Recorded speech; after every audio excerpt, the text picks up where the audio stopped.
नमस्कार, मैं रवीश कुमार। 14 मई को राजस्थान के किसान भागीरथ शर्मा ने मुझे व्हाट्सएप मैसेज किया कि फसल बीमा के नाम पर किसानों को ठगा जा रहा है। बैंक ने उनसे 2301 रुपये प्रीमियम की राशि काट ली उनके किसान क्रेडिट कार्ड से, मगर बीमा कंपनी के पास गए तो जवाब मिला कि सिर्फ 216 रुपया ही प्रीमियम जमा हुआ है।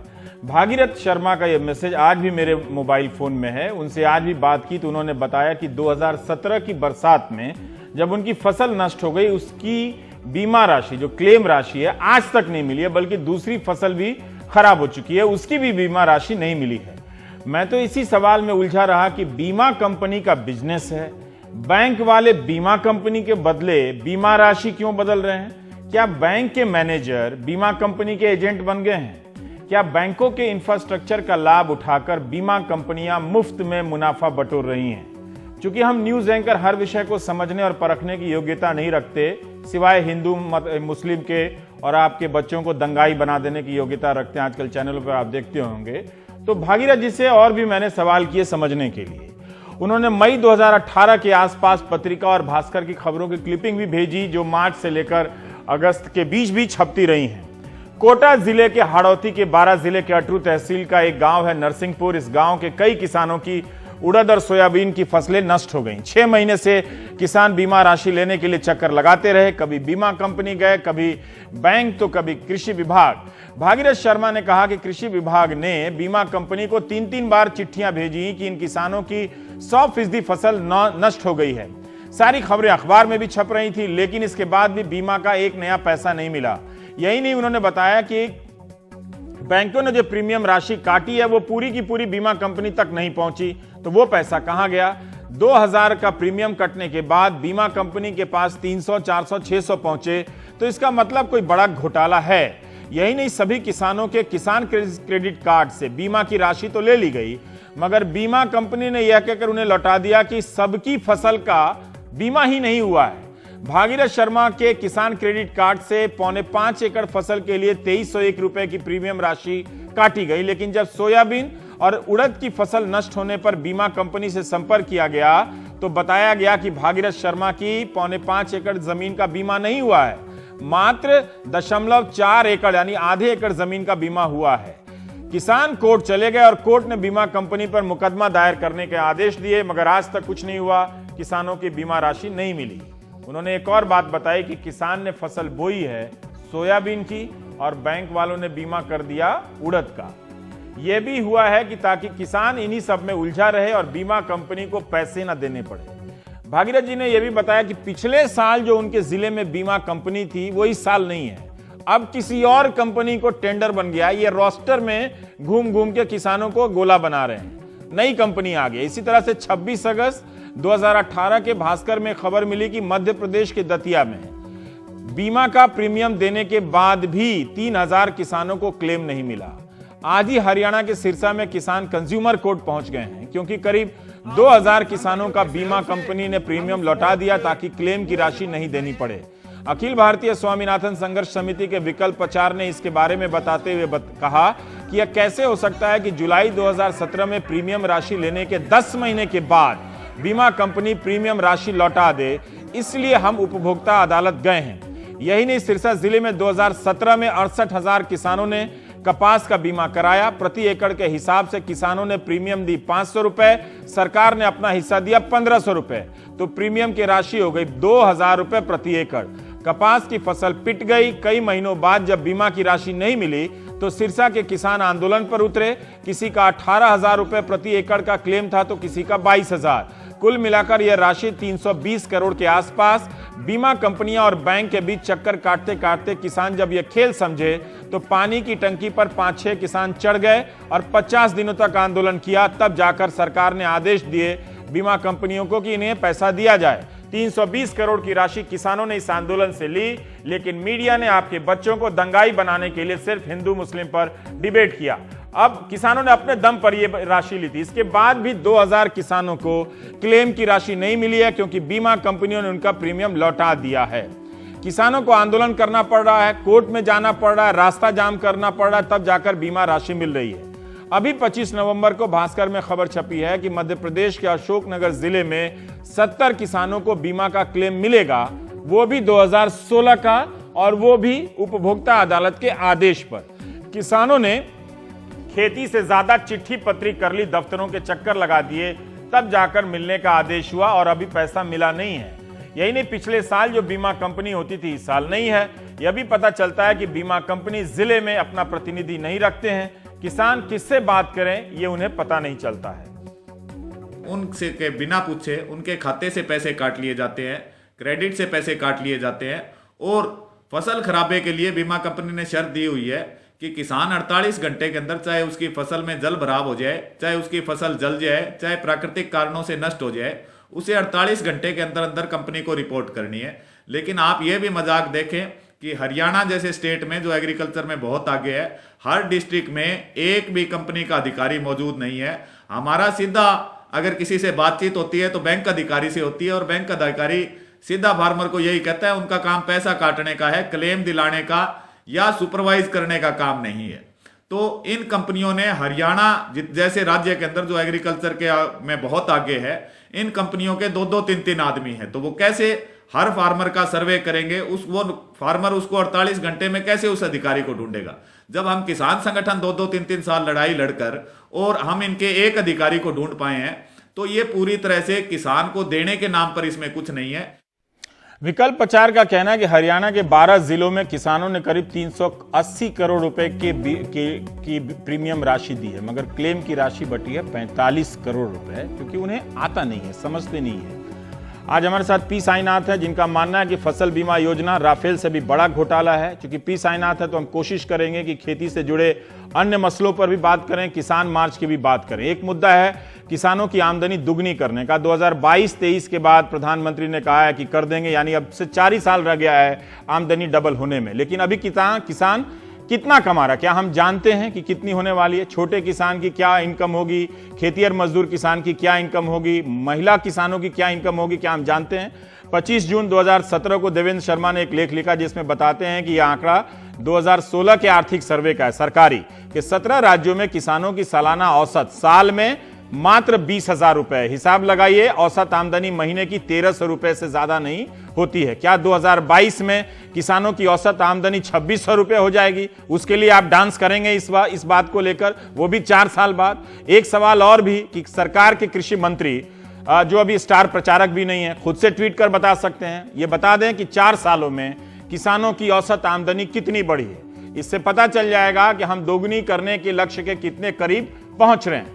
देवेंद्र शर्मा का एक और लेख है 25 नवंबर 2018 के डाउन टू अर्थ में, जिसमें उन्होंने ग्लोबल एनालिटिकल कंपनी है क्रिसिल, इसका सहारा लेते हुए बताया है कि 2009 से 13 के बीच न्यूनतम समर्थन मूल्य में औसत वृद्धि होती है 19.3% की दर से, लेकिन 2014 से 17 के बीच मात्र 3.6% की ही औसत वृद्धि होती है। सोचिए इन 3 सालों में किसान कितना बर्बाद हुआ होगा। कृषि अर्थशास्त्री अशोक गुलाटी ने लिखा है कि अगर आय दुगनी करनी है तो खेती के सेक्टर को 2022-23 तक अब से 13% की वृद्धि दर हासिल करनी होगी। वो तो संभव नहीं है। इस बार सरकार न्यूनतम समर्थन मूल्य बढ़ाकर दावा कर रही है कि कुछ कमाल कर दिया। क्या किसानों को मिल रहा है? कई जगहों से खबरें आ रही हैं नहीं मिल रहा है। अनाज न्यूनतम समर्थन मूल्य से कम पर बेचने के लिए वे मजबूर हैं। मार्च में 40,000 किसानों ने नासिक से मुंबई की पदयात्रा की, जिनका मुंबई वालों ने खुले दिल से स्वागत किया और उनकी बात समझने की कोशिश की। दिल्ली में भी किसानों का मार्च निकला। फिर से किसान दिल्ली आ रहे हैं, मुंबई आ चुके हैं, वो लौट रहे हैं। 29 और 30 नवंबर को रामलीला मैदान में जमा हो रहे हैं। वे अपनी समस्याओं पर देश का ध्यान चाहते हैं। अच्छी बात यह है कि शहर के लोग किसानों की बात सुन रहे हैं। आज ही एम्स के डॉक्टरों ने मुझे बताया कि किसानों के लिए वो लोग रेजिडेंट डॉक्टर और सीनियर डॉक्टर मिलकर फ्री हेल्थ कैंप लगाने की योजना बना रहे हैं। इसके लिए आपस में दवाओं को जमा कर रहे हैं। हॉस्टल के बाहर बक्से रखे गए हैं जिसमें छात्रों से कहा गया है कि जो भी दवा उनके पास है दे दें ताकि किसान भाइयों के काम आ सके। रेजिडेंट डॉक्टर हरजीत सिंह भट्टी ने बताया कि बड़ी संख्या में डॉक्टर दिल्ली से जुड़ रहे हैं और अलीगढ़ मुस्लिम यूनिवर्सिटी के भी रेजिडेंट डॉक्टरों ने सूचना दी है कि वो किसानों के लिए दिल्ली आ रहे हैं। तो 200 किसानों के संगठन को मिलाकर ऑल इंडिया किसान संघर्ष कोऑर्डिनेशन कमेटी बनी है, वही इस मार्च का आयोजन कर रही है। तो पी साईनाथ है हमारे साथ। तो शुरुआत मैंने फसल बीमा से की थी, हम उस पर बात करेंगे पहले और फिर किसानों के इस आयोजन के मार्च के बारे में भी बात करेंगे। साईनाथ साहब, बहुत बहुत शुक्रिया। हमने तो किसानों के 2-4 अनुभव बताए, सिरसा से और कोटा से और मध्य प्रदेश से, लेकिन हम नहीं समझ पा रहे थे कि इनकी क्या टेक्निकलिटीज़ है। लेकिन फिर भी क्या आप हमारे दर्शकों को सरलता से बता सकते हैं कि क्यों आप इस नतीजे पर पहुंचे कि ये राफेल से भी बड़ा घोटाला है? देखिए, राफेल में अंत में, राफेल डील के अंत में आपको एक हवाई जहाज मिल रही है। फसल बीमा योजना के अंत में किसान को गर्म हवा मिल रही है और कुछ नहीं। पहला 2 साल में कंपनी का प्रॉफिट देखिए। जिन 2 साल में बहुत सारा क्रॉप नुकसान हुआ, क्रॉप लॉस हुआ, फसल लॉस हुआ। 2 साल में आप कह रहे हैं बीमा कंपनी का प्रॉफिट? हाँ, बीमा कंपनी का प्रॉफिट, मतलब 2016-17 और 2017-18। आरटीआई छपा है, Tribune, Chandigarh Tribune front page में आरटीआई छपा है नवंबर 13 को। पहला 24 महीने में 12-13 कंपनी का प्रॉफिट, कंबाइंड प्रॉफिट 15,795 करोड़। और ये इसमें फसल बीमा का ज्यादा योगदान है? हाँ, उसका प्रॉफिट, फसल बीमा का, फसल बीमा योजना से प्रॉफिट। और पहला 12 महीने में एवरेज प्रॉफिट इन 12-15 कंपनी का पहला 12 महीने में एवरेज था 530 करोड़। दूसरा साल में जब फार्मर्स इंश्योर्ड, उसका जनसंख्या गिर गई, नंबर ऑफ फार्मर्स इंश्योर्ड गिर गई, ऑप्ट आउट किया बहुत लोग, उसका प्रॉफिट बढ़ गई 780 crore per month average, 778 crore per month. मतलब प्रीमियम और बढ़ा दिया, इसलिए कि इंश्योर्ड फार्मर्स तो कम हो गए। तो सरकार ने दूसरे साल आप कह रहे हैं कि प्रीमियम की राशि बढ़ाई, अपना कंट्रीब्यूशन बढ़ा दिया होगा। तो देखो, इसका स्कीम का स्ट्रक्चर ऐसा है। रिस्क कवर में समझो कि 1 एकड़ सोयाबीन पर बनी में रिस्क कवर है 40,000 रुपया। किसान देते हैं 1.5 या 2%। सरकार, केंद्रीय सरकार देते हैं 8%, राज्य सरकार देते हैं 8%। मतलब 40,000 में 7,200 इन तीनों से आई, किसान, राज्य सरकार और केंद्रीय सरकार। तो जहां 80% 90% नुकसान हुई क्रॉप में, लोग को मिल रहा है 560 रुपया, 700 रुपया, एक तो 40 रुपया मिला एक आदमी को। तो वहां बड़ा संघर्ष हुआ, किसान सभा लोग ने वहां संघर्ष करके दिलवाया कुछ 20,000 रुपया कुछ लोग को। मिनिमम कॉम्पेंसेशन आपको मिलना है 20,000, जब 40,000 का रिस्क कवर है और आपका पूरा क्रॉप डिस्ट्रॉय हो गया। तो वो एक जिला से एक कंपनी का प्रॉफिट 173 करोड़। और भारत में कितना कृषि वाला, एक जिले से, उस जिले में वो क्या जिला है, क्या और भी कंपनियां वहां पर इतना प्रॉफिट बना रही हैं? ये मोनोपोली है। देखिए, हमने बांटा दिया इस और ये जिला आप क्या किसी पर्टिकुलर जिला का बता रहे हैं? परभनी, महाराष्ट्र में सूखाग्रस्त जिला होता है। और वहां देखिए, there are more than 600 agricultural districts in India. ठीक है, और एक जिला से 170 करोड़ आप दे 173 करोड़ आप प्रॉफिट बन सकते हैं, जहां किसान का इतना नुकसान हुआ और वो पेमेंट किया, वो उनकी पैसा से नहीं, प्रीमियम से पेमेंट कर दिया। जो सरकार और फार्मर ने प्रीमियम दिया उसे 173 करोड़ से बहुत ज्यादा है। दूसरी बात यह है, जो आपने डिफेक्ट्स बताया, जो वो मित्र हरियाणा से बात किया, वो सब रिकॉर्ड हुआ है। आप सीएजी रिपोर्ट देखिए, सीएजी रिपोर्ट नंबर 7 2017 का, controller and auditor general report. वहां लिखा है कि there is no redressal mechanism.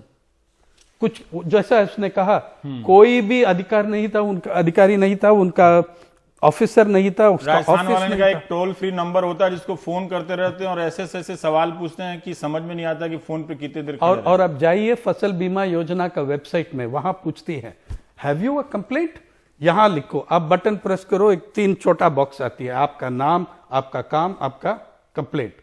वहां कुछ नहीं लिखा कि किसके पास ये ईमेल जाएगी, वो पढ़ेगा क्या, वो रिप्लाई करेगा। सरकार तो इसको काफी बड़ी कामयाबी के रूप में जश्न मना रही है। दूसरी बात यह है कि जो कॉम्बिनेशन है 2%, 8%, 8%, पहला साल जो एलोकेशन हुआ 20,000 करोड़, केंद्र सरकार और राज्य सरकार 10,000 किया। दूसरा साल 21 या 22,000 करोड़ हुआ। इस साल का टारगेट 26,000 करोड़। वो कितना है? 68,000 करोड़। 68,000 करोड़। राफेल का वैल्यू क्या है? और राफेल एक टाइम डील है, ये हर साल होने वाला है। हर साल। तो जब आप किसानों से मिलते हैं तो क्या वो इस बात को लेकर अवेयर हैं कि किसानों देखो उसका बैफल हो गया। वो पता है, वो कह रहा है कि किसको कंप्लेन करूं, ये हमारा कंप्लेंट फॉर्म कहाँ है? वो बीमा कंपनी का तालुका लेवल में ऑफिस नहीं है, किसको हम कंप्लेन करूं? रिड्रेसल कहाँ जाएंगे हम? और देखो बहुत सारा किसान ये नहीं जानते हैं कि एक क्लेम फॉर्म भरना है, वो नहीं जानते हैं। पिछले साल में सरकार ने सर्वे करके डिक्लेयर किया और उसका बैंक अकाउंट में दे दिया। ये बहुत बढ़िया स्कीम है बैंक और बीमा कंपनी के लिए, किसान के लिए नहीं। और वो भी बीमा कंपनी बैंक के इंफ्रास्ट्रक्चर से, जैसे बैंक के बहुत सारे कर्मचारी बताते हैं कि उन्हें टारगेट दिया जाता है कि तुम्हें इतनी बीमा पॉलिसी बेचनी है वरना तुम्हें आज दफ्तर से बाहर नहीं जाने दिया जाएगा। ऐसे कई मुझे तो सैकड़ों बैंकर्स ने लिखे हैं। रवीश एक और बात, उसमें जो इंश्योरर्स हैं, हाँ, उसमें आधा बैंक है और इंश्योरर है। बहुत कंपनी ऐसा है, आईसीआईसीआई ऐसा कंपनी है, इंश्योरर है, बैंक है। HDFC एर्गो इंश्योरर है, बैंक है। तो उसमें बढ़िया तालमेल, सरकारी बैंक वाले तालमेल। हाँ, और सरकारी बैंक में क्या हो रहा है? देखो कोवर्शन हो रहा है। एक राज्य में, महाराष्ट्र में 36 जिला है, 7-8 कंपनी को आपने बांटा दिया, 4 जिला रवीश को, 4 जिला मुझको, और उसमें कंपटीशन नहीं है। तो रवीश एक किसान है, मैं बैंक हूं, एक जिले में एक ही कंपनी का वो उसका जोन है, उसका जागीर है। ओके ना, आप दूसरा तो कंपनी किसान चुन नहीं रहा है कि हमको आप में और आप में से किसे चुनना है, उस पर थोपा जा रहा है। इसलिए कि कोवर्शन है। जब मेरे पास आप बैंक में आते हैं लोन के लिए, मैं कहता हूं आपको लोन नहीं दूंगा जब तक आप बीमा पॉलिसी साइन नहीं करेंगे। अगर आप 2 लाख के लिए लोन चाहिए, मैं आपकी लोन से जब आप साइन करेंगे बीमा पॉलिसी, प्रीमियम आपकी लोन से काटूंगा, और जब कॉम्पेंसेशन आएगी, समझो कि आपका पूरा फसल नुकसान होगी, लॉस होगी, पहला क्लेम मेरी क्लेम है, आपका नहीं, कॉम्पेंसेशन पे, इसलिए कि मैंने लोन दिया आपको। ये बैंक के लिए बढ़िया स्कीम है, इंश्योरेंस वाले बीमा कंपनी के लिए बढ़िया स्कीम है। सीएजी ने 8-10 क्रिटिसिज्म लिखा है उसमें। इन लोग के पास डेटाबेस नहीं है, कितना किसान किसको दिया, कहां दिया, कितना पैसा दिया, किसी को कुछ पता नहीं। हाँ, उसने कहा government is dependent on banks and private companies for data. एक दूसरा, स्कीम के एलोकेशन में दलित आदिवासी किसान के लिए एक प्रोविजन है। सीएजी ने नोट किया कि इसके ऊपर कुछ भी डेटा तैयार नहीं किया कि कितने लोग को इफेक्ट मिला। बहुत ये बात तो एक और बात है कि हम ब्रेक में जाएंगे कि मैं अशोक गुलाटी साहब का लेख पढ़ रहा था कि वो कहते हैं कि, अब मैं दूसरे सवाल की तरफ आ रहा हूं, कि लोन माफ करने की हम बात करते हैं और एमएसपी बढ़ाने की बात करते हैं, इससे किसानों की आमदनी दुगनी नहीं होगी। देखिए, वो दोनों इंपॉर्टेंट इश्यूज हैं, लेकिन 2000 मैं कह सकता हूं कि वो पहला स्टेप्स है। कृषि संकट, आज जो हम कृषि संकट कहते हैं रवीश, वो कृषि से बहुत आगे चले गई है। वो अभी एक समाज का संकट है, हमारी सभ्यता की संकट है, और मैं कह रहा हूं कि हमारी इंसानियत की संकट है। हमने चुपचाप बैठा है 20 साल, जब 3,10,000 किसान एनसीआरबी के प्रकार आत्महत्या कर चुका है, और हमने we have been okay with it as a society. तो मैंने कह रहा हूं कि सिर्फ आदमी कितना मर गया, प्रोडक्शन कितनी गिर गई, ये सब इंपॉर्टेंट है, लेकिन हमारी इंसानियत कितनी गिर गई। अभी जो क्राइसिस है, it is affecting everybody, it is not just the farmer. और फार्मर को मदद करने के लिए हम सब इकट्ठा खड़ा होना चाहिए। एक ब्रेक लेते हैं तो फिर इस आयोजन पे बात करते हैं।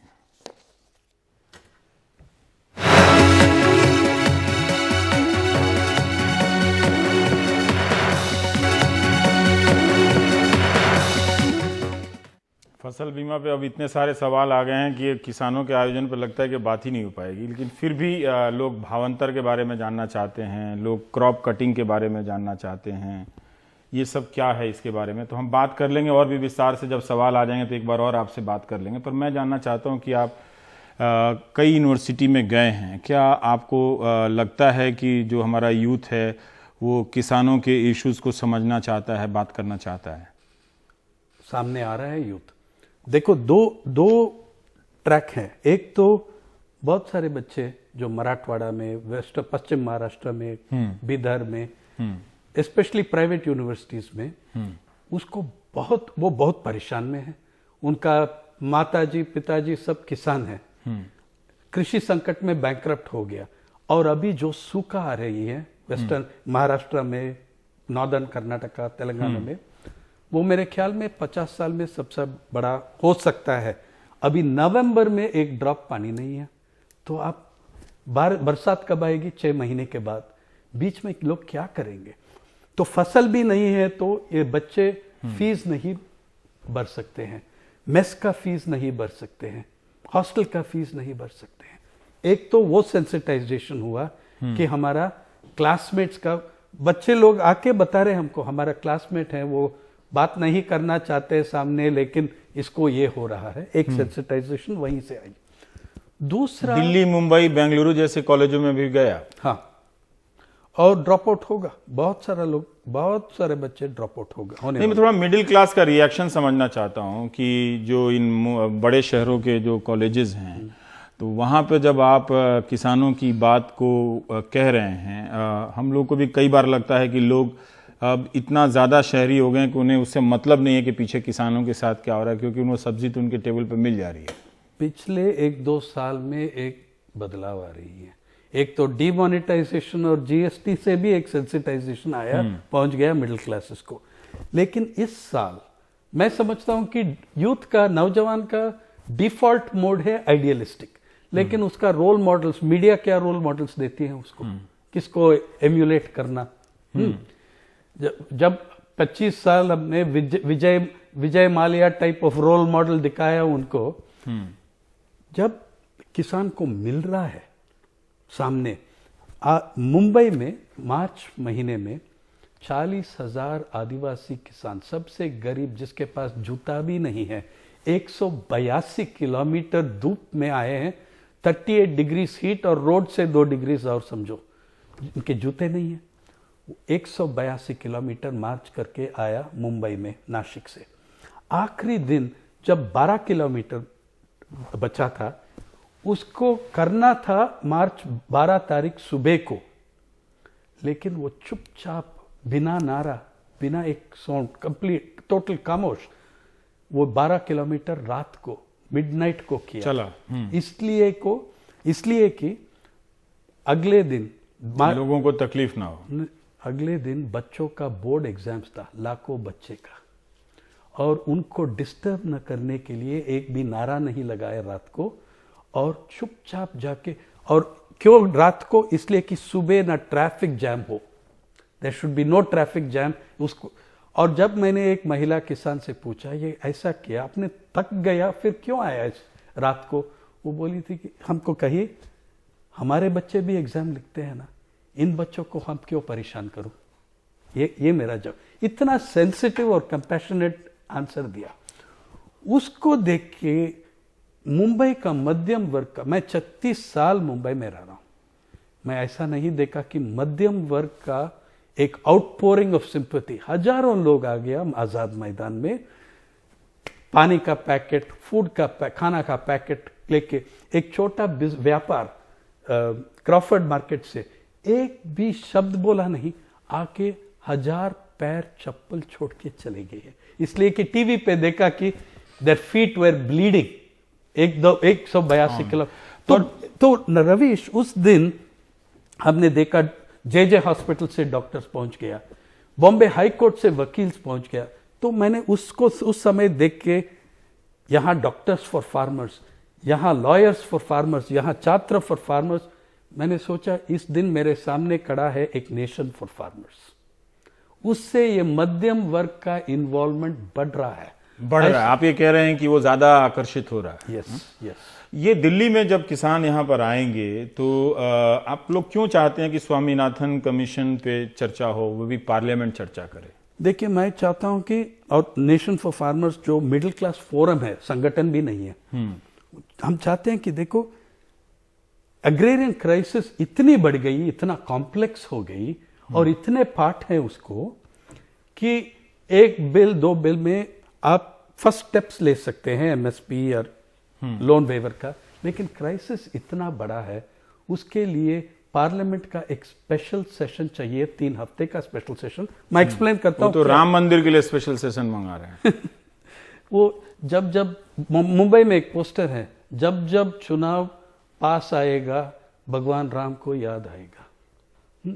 तो ये है, these issues have not come in the election year, they have been there for 20 years अभी। तो स्वामीनाथन आयोग की रिपोर्ट पर चर्चा नहीं हुई? अब तो हर गांव का हर किसान ही स्वामीनाथन आयोग की रिपोर्ट के बारे में बात करता है। बिल्कुल सही, हर किसान ये नाम मानते हैं कि स्वामीनाथन रिपोर्ट, पहला स्वामीनाथन रिपोर्ट, पहला वॉल्यूम दिसंबर 2004 में सबमिट हुआ संसद को। आखिरी वॉल्यूम 2 ऑफ रिपोर्ट 5 रिपोर्ट था, वो अक्टूबर 2006 में सबमिट हुआ। 14 साल में आपको 1 घंटा नहीं मिला उस संसद में इसको डिस्कस करने के लिए। मैं एक बात और जानना चाहता हूं कि आपके जवाब में ये मिडिल क्लास की संवेदनशीलता का जिक्र आया। क्या आप किसान अपनी लड़ाई बगैर मिडिल क्लास के नहीं जीत सकते हैं?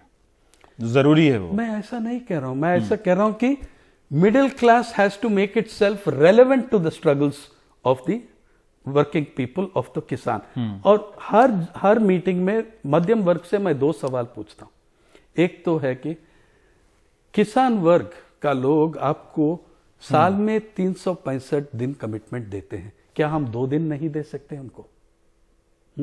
29 और 30। दूसरी सवाल यह है कि बहुत सारा प्रोग्रेसिव लोग आते हैं इस मीटिंग में, सुप्रीम कोर्ट वकील जो प्रोग्रेसिव केसेस ही लेते हैं, लेकिन मैं पूछता हूं कि आप लास्ट टाइम कब बैठा था एक किसान के साथ, एक मजदूर के साथ, डिस्कशन कब किया, उनका व्यू? आपको लगता है कि ये डिस्कनेक्ट हो गया है जिसको जोड़ने की जरूरत है? एक ब्रेक ले लेते हैं। कितना जुड़ेगा? अभी तो तोड़ने के खेल में लगे हैं न्यूज चैनल वाले। आप देख रहे हैं ना कि क्या हो रहा है टीवी चैनलों पर, देखिएगा। ये ना भी देखें तो चलेगा। ब्रेक के बाद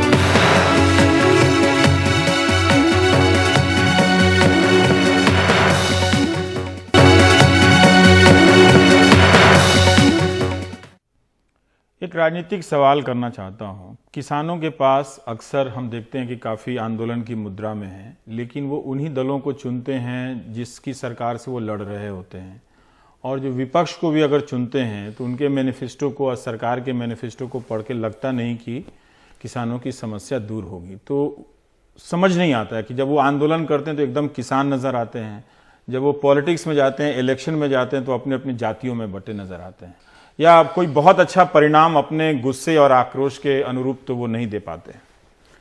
ये बिल्कुल सही है कि देखो, अगर आप राजनीति पॉलिटिकल पार्टी साइड से भी देखेंगे तो देखो कैसा हुआ।